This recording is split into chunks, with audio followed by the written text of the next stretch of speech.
It is now my pleasure to introduce Dave Petersen, CEO of OC Tanner and one of the sponsors of today's event.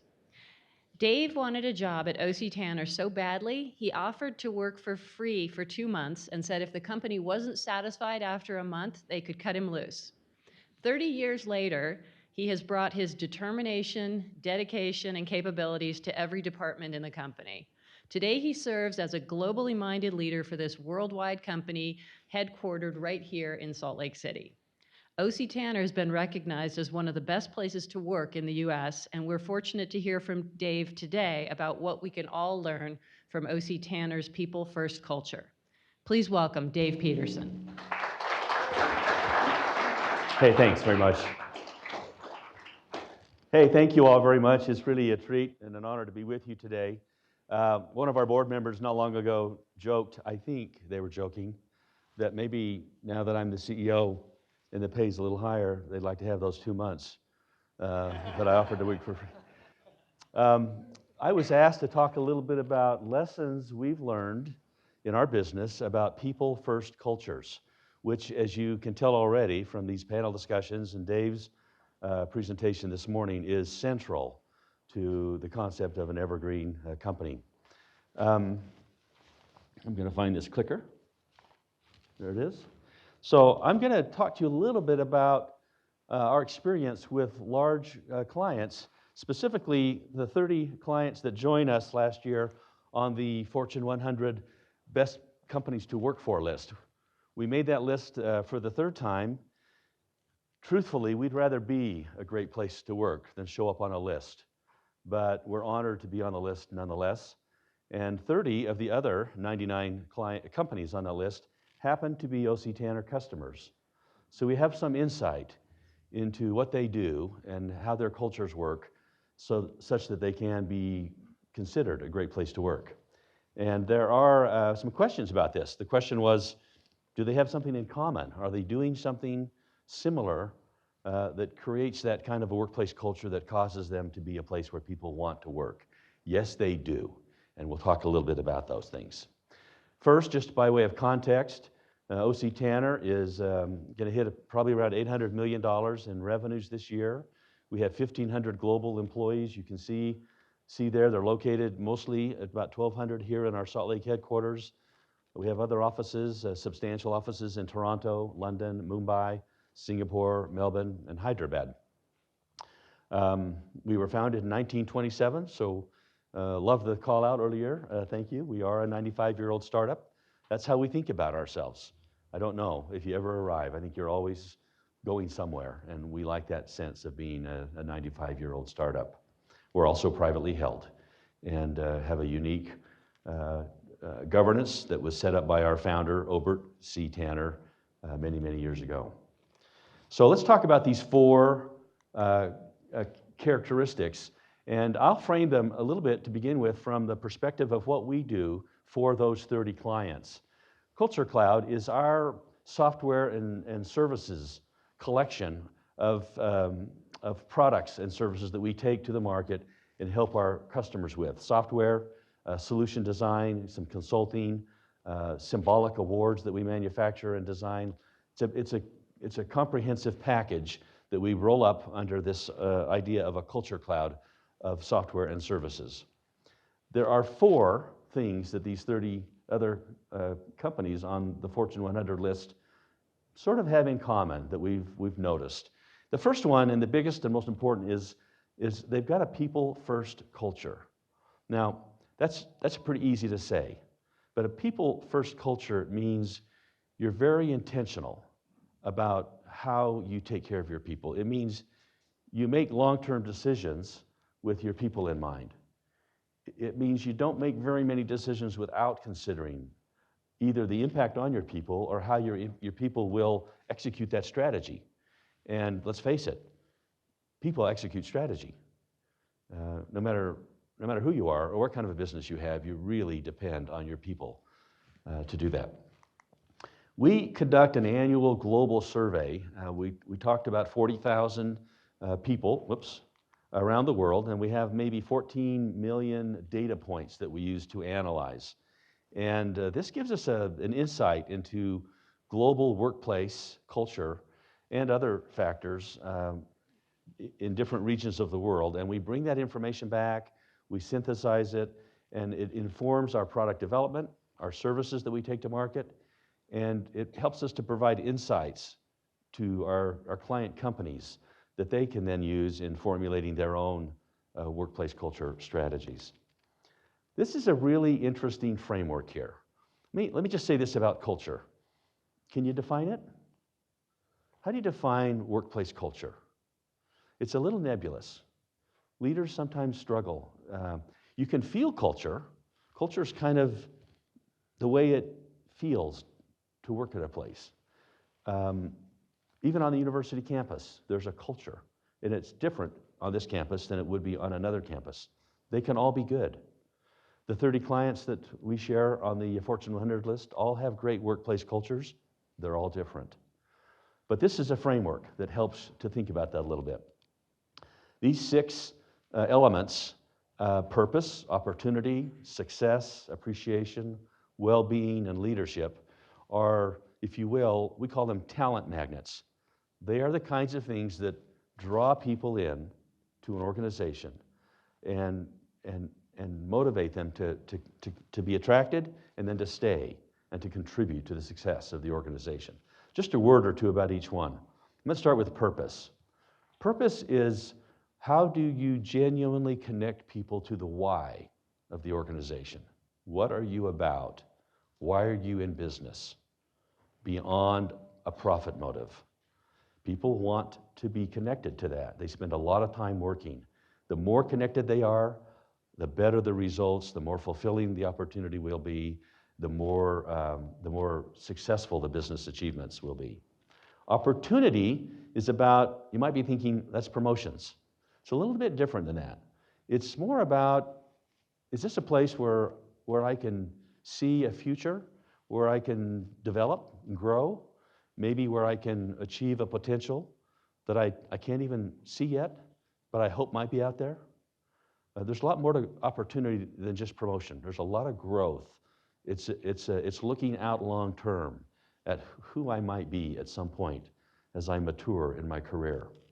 Success is, we think about financial success, but it's also about being part of a winning team. Don't you want to be on a winning team? Don't you want to be a part of something that's contributing, something that's exciting, something that has energy? That's what that's about. Appreciation is really doing what everybody was taught to do. Say thank you and acknowledge people, encourage them, inspire them, notice them, see them, and see them for who they are, welcome them, and really be personal and intentional about it.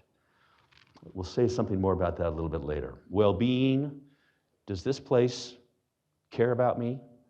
If I work there, will they care about my well-being, my financial well-being, my emotional well-being, my physical well-being? Do I trust them with my career?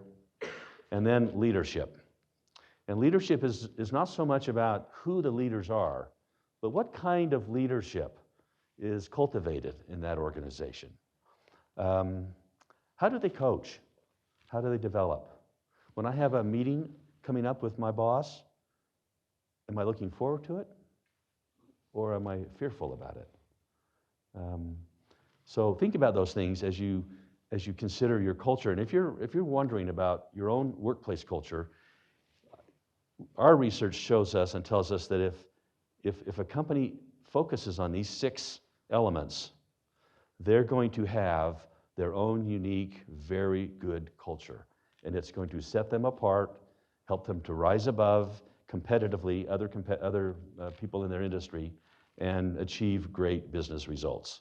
Talent magnets, a really cool framework. This is another element from our survey that we did during COVID.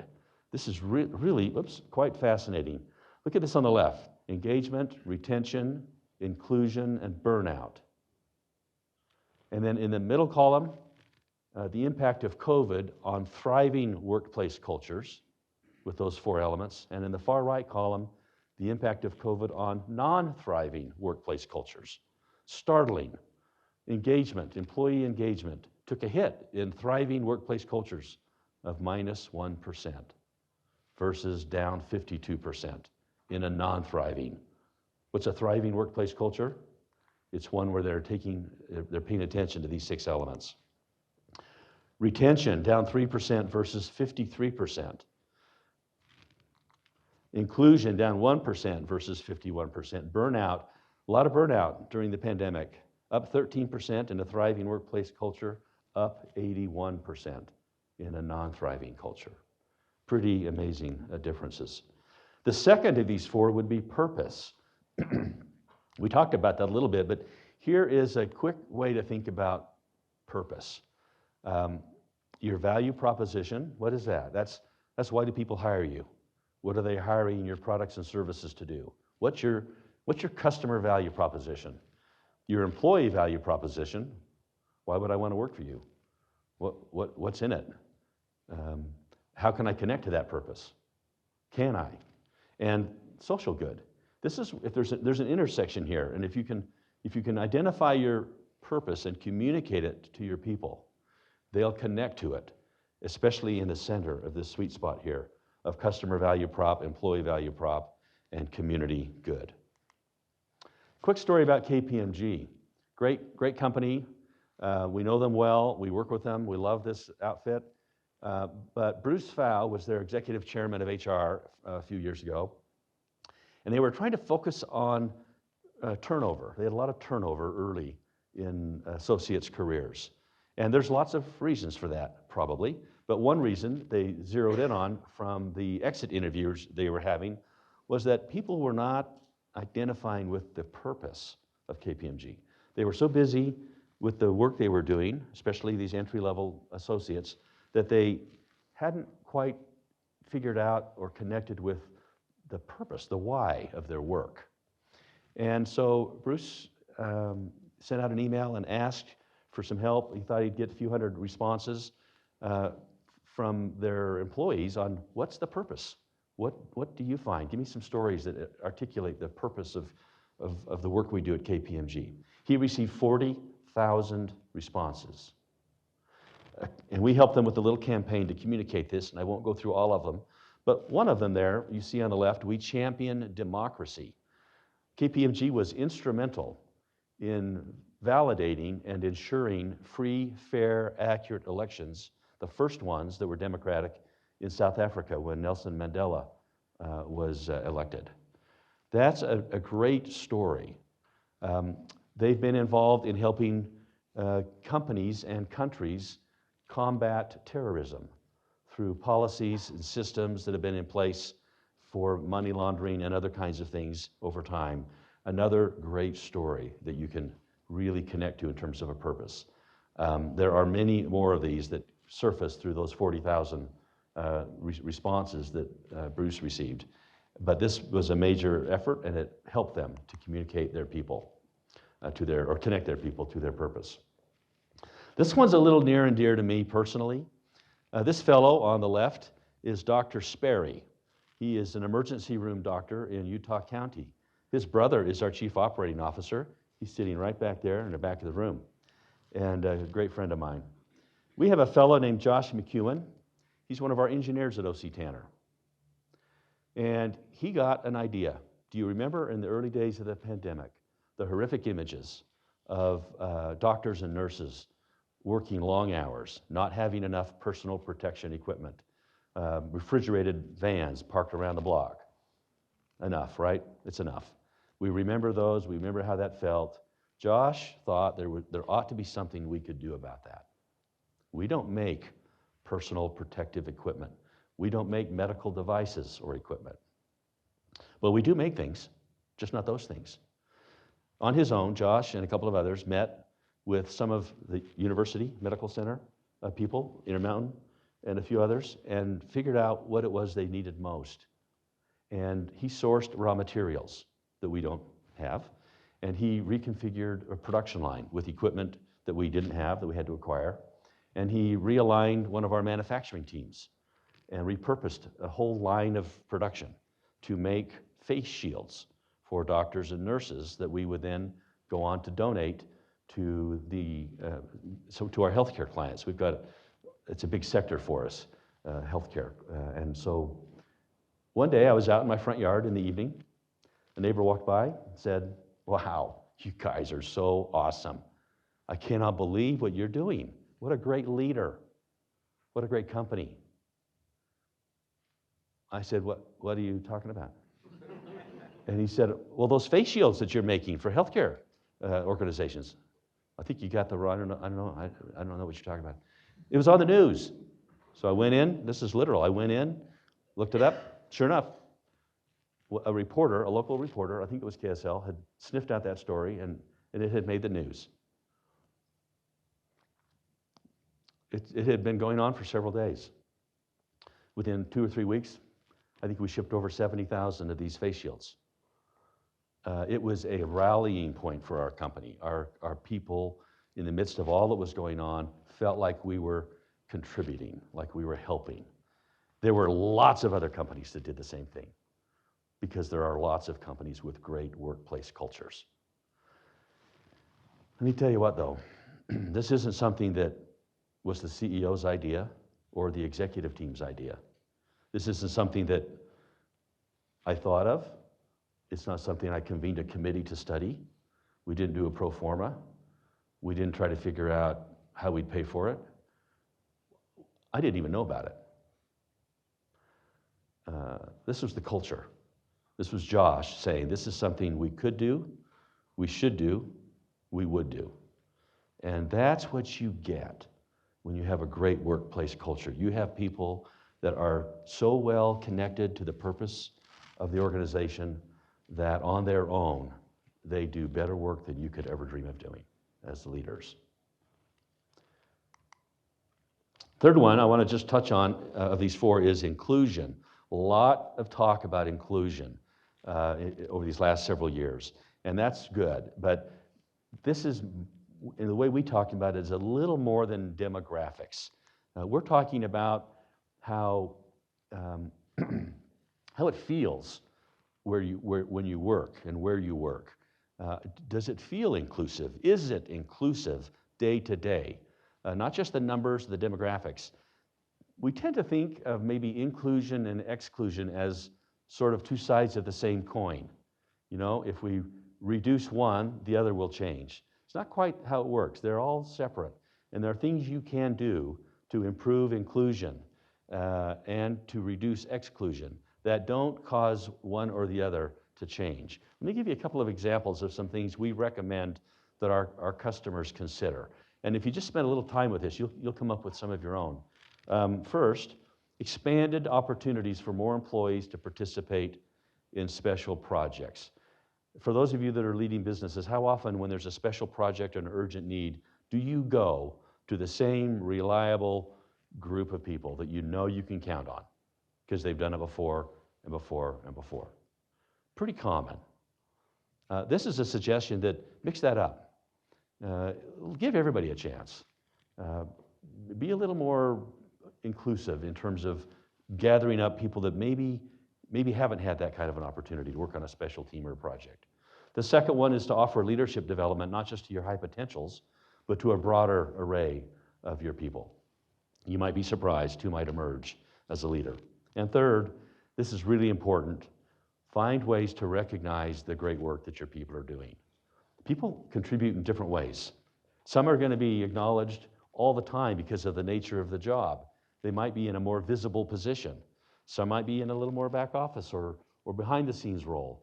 Find ways to acknowledge every single person's contributions. It's not hard to do, and it's actually kind of fun.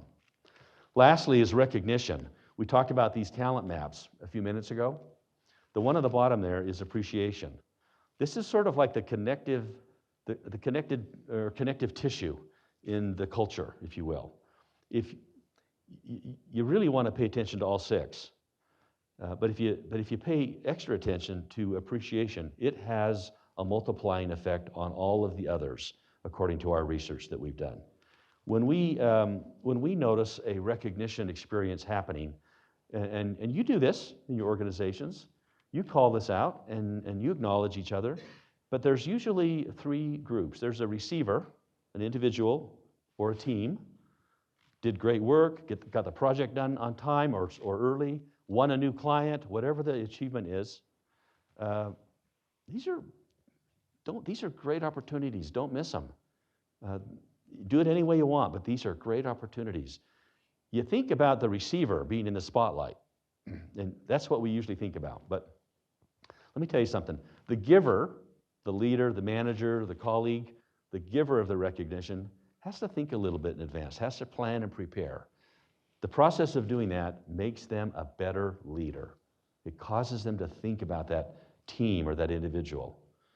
And the other group would be those observers, the audience, people that are gathered around. If you're not gathering people around, you ought to do that. This is really powerful. They're watching and listening to what colleagues are saying about each other. You're going to hear your purpose mentioned. You're going to hear values mentioned. You're going to hear the best speeches that you as leaders never gave. And they'll be given by colleagues amongst each other. Often when we have these moments in our organization, there will be 20, 30, 50, maybe even 100 people gathered around for 15 or 20 minutes. You might think, wow, is that a good idea? Pretty unproductive, right? Have 100 people standing around for 15, 20 minutes doing nothing? No. I always think of that as the most productive 20 minutes of the day, because all of those people go back to their jobs, their work, their teams, their coworkers, and lift them. And it's just fantastic. I mean, it's just fantastic. So try that. These are some quick photos of some recognition moments we had. We gathered in the parking lot. It just so happens that a lot of our executives drive not just trucks, but F-150 trucks. And we get a lot of abuse and joking and ribbing about that. They are the best trucks, by the way. So we backed them up in the parking lot, and we stood in the beds, and we gathered outside, and we acknowledged and thanked all of these great teammates that have been building face shields. And others from the company that weren't on that team joined us in congratulating and cheering on this great team that represented all of us at a time when we needed to be rallied together. We needed a bigger purpose during the pandemic, and they helped to provide it. And so we had a great moment there in the parking lot, and it was in the summer of 2020, and I think it was the highlight of the year for us. Thank you all very much. I would encourage you to think about your people, think about your cultures, pay attention to those 6 elements, and you'll find that you'll achieve greater business success and you'll enjoy your work. Thank you.